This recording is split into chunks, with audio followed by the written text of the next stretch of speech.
stars are actually in the universe?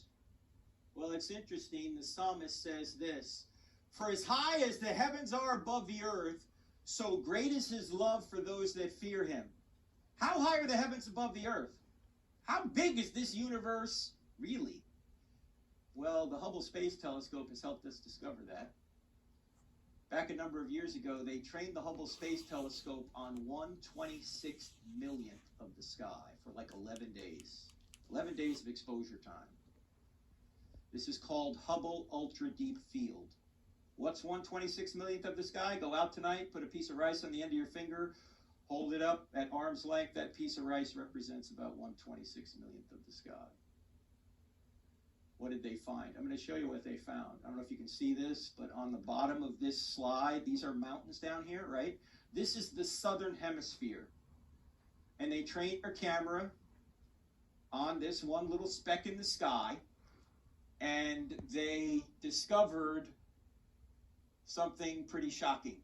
In fact, what you're going to see is a series of photos, and it's going to zoom in on the ultimate photo, the 1/26 millionth of the sky. There is no audio, it's just video. It's only a few seconds long. When I show this video, you're going to see the constellations come up, and then Hubble's going to zoom out to this one little speck. This is called, again, Hubble Ultra Deep Field. You can Google this. This is in the public domain. You ready? Here we go. There are the constellations.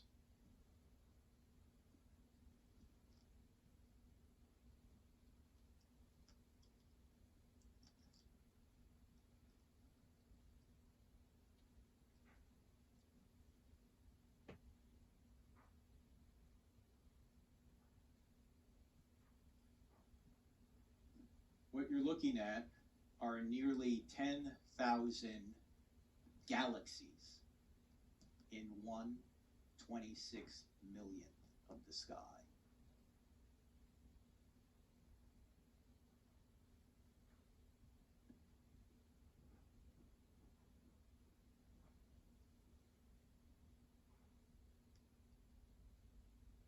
And how many stars are there in the entire universe?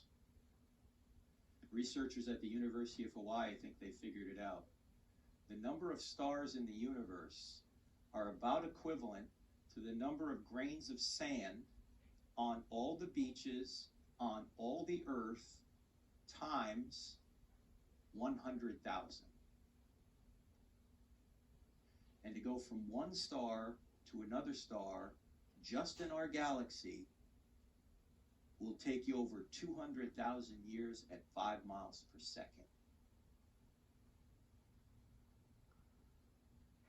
Now you know why the Bible says the heavens declare the glory of God. In fact, how do we know that God exists? Someone ever ask you that? You know what you ought to say? I know God by his effects. If there's a creation, that's the effect. There must be a creator. That's the cause. If there's design, that's the effect. There must be a designer, the cause.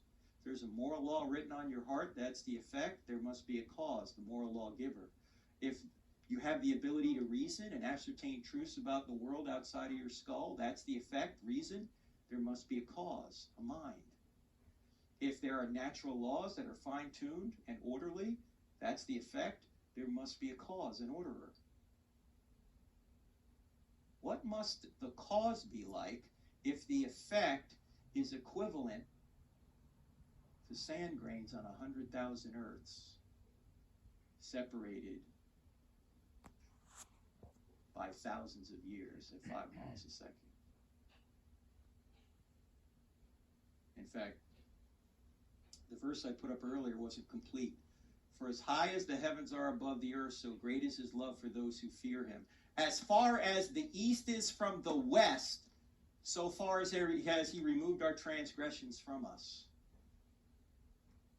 This same being that not only created, as we'll see here in a minute, sustains the universe, is the same being whose love is infinite to the point where he would sacrifice himself to separate your unrighteousness from yourself.